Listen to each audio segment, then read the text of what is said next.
Նախ հիշեցնենք, որ 99 թվականի հոկտեմբերի 27-ին կառավարության հետ հարց ու պատասխանի ժամանակ Նաիրի Հունանյանի գլխավորությամբ զինված ոճրախումբը ներխուժելով խորհրդարանի նիստերի դալիճ իրականացրեց աննախադեպ ահաբեկչություն, գնդակահարելով 8 պետական գործիչների։ Ահաբեկչությանը զոհ դարձան ազգային ժողովի նախագահ Կարեն Դեմիրճյանը, վարչապետ Վազգեն Սարգսյանը, խորհրդարանի փոխնախագահներ Յուրի Փախշյանը եւ Ռուբեն Միրոյանը, պատգամավորներ Միքայել Քոթանյանը, Հենրիկ Աբրահամյանը եւ Արմենակ Արմենակյանը, նախարար Լեոնարդ Պետրոսյանը։ Այդ ողբերգական դեպքերից 12 տարի անց էլ քաղաքական ուժերի գնահատականը չի փոխվել։ Մենք դատապարտել ենք, մենք հիմա էլ ենք դատապարտում, եւ ընդհանրապես դատապարտում ենք նման տիպի փոփոխություններ կատարելու ձևն ու բովանդակությունը։ Այս ժամանակահատվածում, որ տեղ ունեցավ այս ոճրագործությունը, մենք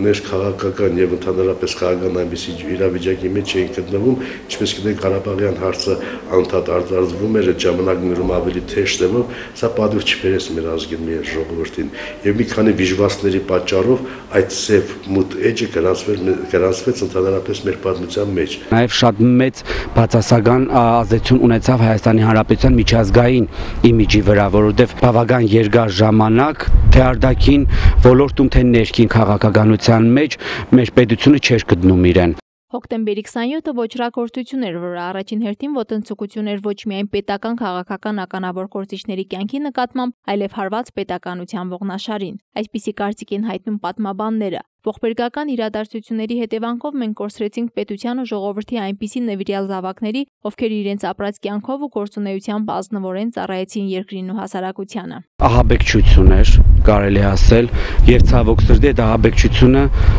շատ մեծ վնասացրեց մեր հանրապետությանը, որովհետեւ նորաստեղծ հանրապետություն, որը մի օրվա ընթացքում կորցրեց իր վարչապետին, ազգային ժողովի նախագահին, փոխնախագահներին, մի քանի այլ քաղաքական հայտնի գործիչների։ Իրոք այդ օրը ես կասեի կլխատվեց ժողովրդավարությունը, դեմոկրատիան։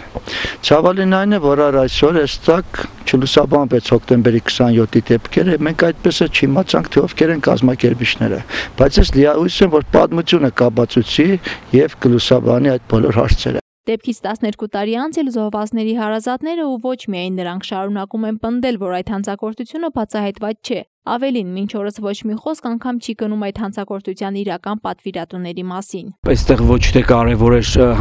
հանցագործության իրականացնողների պատիժ կրելը, այլ պետք է որպեսզի պատվիրատուները պատժվեին, որովհետև մենք բոլորս է շատ լավ հասկանում ենք, որ ազգային ժողովի շենքը դա սովորական սոցիալ-բաժնի շենք չէ, որ ով ուզենար մտներ, ինչպես հագուստով ասես մտնեին։ Հոկտեմբերի 27-ին մարդիկ ծմերվա շորերով մտել էին եւ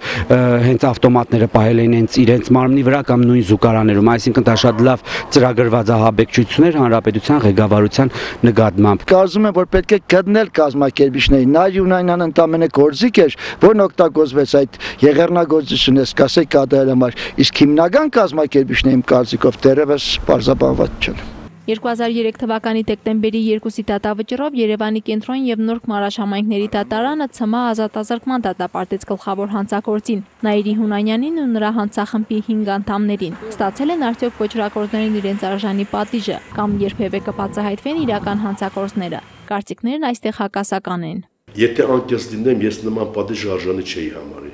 Համամիտ էի, որպեսզի նման ոճրագործներին մասսայական պետք է գնդակահարեին։ Նման դեպքերը միշտ է լուսաբանում են, բայց ցավալին այն է, որ լուսաբանում են շատ ուշացումով, այսինքն կլուսաբանվեն այն ժամանակ, երբ արդեն դրանց արժեքը որպես իրականություն արժեզրկված կլինի եւ դա մեզ համար կմնա որպես զուտ պատմություն։ Անկարելի է որ բացահայտվի, ես ուզում եմ որ բացահայտվի։